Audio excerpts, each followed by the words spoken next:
जापानमा यो जोडी एकदमै भाइरल छ। तर यो हाई हुई गरेर के बनाइरहेका छन्? यो तपाईँको मोची। यो जापानको एकदमै पपुलर मिठाईमा एक मान्ने गरिन्छ, जसलाई यस्तो काठको हतौडाबाट मजाले पिटेर बनाउने गरिन्छ।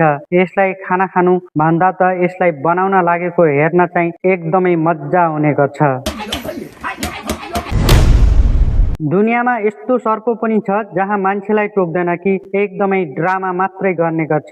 जब यसलाई कसैले छुनुहुन्छ भने सर्प मरेको जस्तो एक्टिङ गर्छ। पहिला त यसले एकपटक आफूमाथि खतरा महसुस भयो भने आफ्नो कोब्रा सर्प जस्तै गरी पन्जा फिजार्ने गर्छ। तर यस्तो तरिकाले पनि कोही भागेन र कसैले छोइहाल्यो भने यो जमिनमा उल्टो लडेर आफ्नो मुख खोलेर आफ्नो शरीरलाई 1 इन्च पनि नहल्लाइकन मरेको जस्तो नाटक गर्छ। जब यसलाई खतरा महसुसबाट टाढा हुन्छ तब यो सर्प आफै ठिक भएर भाग्ने गर्छ।